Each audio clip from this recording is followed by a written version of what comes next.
एक लड़का सेठ जी के यहाँ नौकरी करता था। सेठ जी ने एक दिन उसको काम पर से निकाल दिया। उदास, क्योंकि बेरोजगार हो चुका था, अपने घर की तरफ चलता चला जा रहा था उदास होकर के गांव की सड़क पर। अचानक से उसे किसी की आवाज आई कि इस गांव में कोई मजदूर मिलेगा। पीछे पलट करके देखा तो एक बाबा जी कंधे पर 3 झोले लेकर के चलते चले आ रहे थे। लड़के ने पूछा, क्या हो गया, क्या काम है? तो बाबा जी ने कहा, देखो बेटा, मेरे पास में 3 झोले हैं, ये सबसे बड़ा भारी है, इसको कोई उठा लेता, मुझे यहां से दूसरे गांव तक जाना है। उस झोले को लेकर के कोई मेरे साथ उस गांव तक चल देता तो मैं उसे 3 सोने के सिक्के देता। लड़के ने कहा, बड़ा अच्छा सौदा है, तो अभी काम से निकला हूं, काम मिल गया। लड़के ने कहा, ठीक है, मैं लेकर के चलूंगा। नौजवान हट्टा कट्टा लड़का, उसने वो बड़ा झोला अपने कंधे पर टांग लिया, चलने लगा। बाबा जी बीच बीच में उसे देख रहे थे।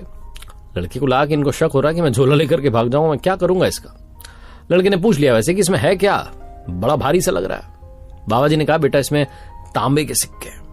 लड़के ने कहा, अच्छा अच्छा। चलने लगे आगे की तरफ। नदी आई, लड़का तो पार करने लगा नदी को। बाबा जी इसी किनारे पर खड़े थे। तो वो जो लड़का था उसने पूछा, क्या हो गया, आप आ क्यों नहीं रहे?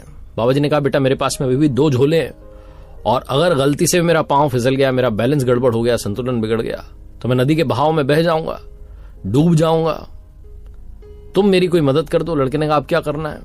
बाबा जी ने कहा, एक और झोला ले लो, मैं तुम्हें 3 और सोने के सिक्के दूंगा। लड़के ने कहा, वाह, बढ़िया सौदा है। उसने दूसरा झोला भी ले लिया। अब लड़के के पास में 2 झोले थे।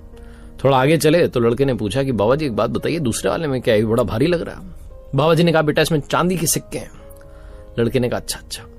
वो जो बुजुर्ग थे बार बार उस लड़के पर नजर रखे हुए थे कि लेकर के भाग ना जाए, और उस लड़के को लग गया था कि बड़े शक की निगाह से मुझे बार बार देख रहे हैं, तो उससे रहा नहीं गया। आखिरकार वो पलटा इनकी तरफ और कहने लगा कि आप मेरी बात सुनिए, आप क्या मुझे चोर समझ रहे हैं? आपको लग रहा है कि मैं झोले लेकर के भाग जाऊंगा? मैं कहीं नहीं जाऊंगा। मैंने जीवन में ईमानदारी निभाई है पूरे जीवन में, और आज मुझे नौकरी से निकाल दिया गया। सेठ जी ने मुझे अपने यहां से काम पर से निकाल दिया, क्योंकि सेठ जी मुझे कह रहे थे हेरफेर कर दो, घपला करने के लिए, घोटाला करने के लिए कह रहे थे, पैसों में हेरफेर करने के लिए कह रहे थे। मैं ऐसा काम नहीं कर सकता, मैं ईमानदार रहना चाहता हूं, इसलिए मुझे काम पर से निकाल दिया गया। मैं तो अभी अभी ईमानदारी के चक्कर में नौकरी खो करके आ रहा हूं। आपको क्या लगता है मैं आपके झोले लेकर के भागूंगा? वो बुजुर्ग हंसने लगे कि नहीं, ऐसी बात नहीं है। चलते रहे। आखिरकार वो जगह आ गई जहां से वो गांव बहुत पास था। एक पहाड़ था, उसको पार करना था।